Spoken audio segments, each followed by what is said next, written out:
Hi, అందరికీ నమస్తే. Welcome to Bachi tech talks. ఇప్పుడు నేను చెప్పబోయేది వాస్తుపరమైన విషయం అనమాట. ఈ మండువా లోగిలి ఇళ్ళు అని చెప్పని ఉన్నాయి.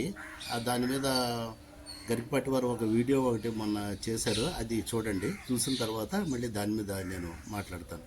ఓకే. కోనసీమలో అమలాపురం ప్రాంతంలో ఉంటే మండువా ఇళ్ళు అంటారు. లోపలికి కన్నం ఉంటుందండి, చుట్టూ పెంకుటిళ్ళు ఉంటుంది, లోపలికి కన్నం ఉంటుంది మధ్యలోకి. అందులోంచి వాన వస్తుంది, ఎండ వస్తుంది. ఆ చుట్టూనే దంపతులు మొత్తం 4 కొడుకులు ఉంటే 4 కొడుకులకి 4 గదులు అక్కడే.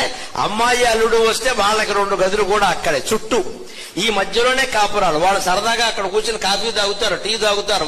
చూశారు కదా ఈ మండువాలోగిలి ఇళ్ళు ఎలా ఉంటాయంటే, రోడ్డు ఏ వైపు ఉన్నాయి అంటే అది ఈస్ట్ ఫేసింగ్ అవని, వెస్ట్ అవని, సౌత్ అవని, నార్త్ అయిన రోడ్డు వైపు ఒక పెద్ద అరుగుండి ఇంటి యజమాని కూర్చునేవాడు.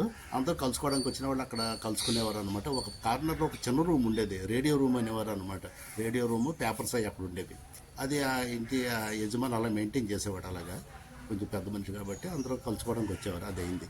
మధ్యలో నేరోగా సందులాగుండి ఒక స్క్వేర్గా ఒక ఓపెన్ మండువా అనమాట.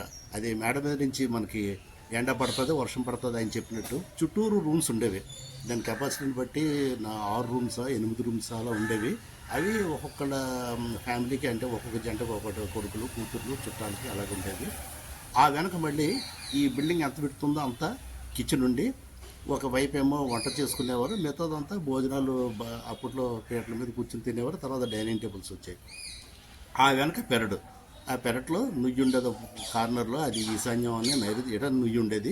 రెండో పక్క పాయిఖానాలు ఉండేవి. ఆ తర్వాత దాని మీద అదే ప్లేస్లో సెప్టిక్ టాయిలెట్స్ అన్నీ కూడా ట్యాంక్ అది చేసుకుని అలా చేసుకునేవారు. ఇది ఇలాగ ఇంచుమించు 80s వరకు రన్ అయ్యాయి. ఇవన్నీ కూడా తర్వాత అది అన్నదమ్ములు విడిపోయి పోర్షన్లు అయిపోయి, లేకపోతే అదే అపార్ట్మెంట్ అయిపోయి అలా అయిపోయాయి. విజయనగరంలో కూడా చాలా ఇళ్ళు అవే ఉండేవి. మండువారోగిలి, కోనసీమలో కూడా అవే ఉండేవి. అప్పుడు ఎప్పుడు కూడా ఈ వాస్తు కానీ ఈ పిచ్చి కానీ లేదన్నమాట.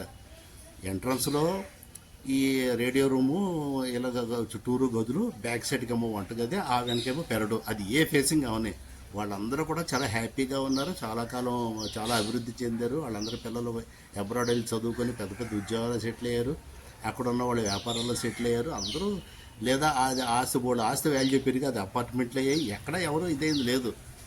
ఎక్కడైతే అది వేరే దాని వేరే ప్రతిదానికి లింక్ పెట్టి ఈ మధ్య వాస్తు ఎంత ఈ 2000 నుంచి అనమాట ఇది బాగా ఎక్కువైపోయింది. ఈ పిచ్చి ఎంత ఘోరంగా తయారైందంటే అది ఆ కాంపౌండ్ వాళ్ళు అంగుళం అన్నా ఎత్తు ఉండాలి, లేకపోతే ఈ ఎంట్రన్స్ ఒక అంగుళం అన్నా డౌన్ ఉండాలి, ఆ సన్షేడ్ ఒక మిల్లీమీటర్ అన్నా ఎక్కువ ఉండాలి, లేకపోతే యజమాని గుండెపోటు చచ్చిపోతాడు, లేకపోతే ఆ నైరుతిలో కిటికీ మూసేయాలి, లేకపోతే ఆ ఇంటి ఇళ్ళాలి ఎవరితోటి వెళ్ళిపోతే, ఇలా దరిద్రమైన మాటలన్నీ చెప్పి ఒకటి మించి ఒకటి పిచ్చితనంగా మాట్లాడుతున్నారు.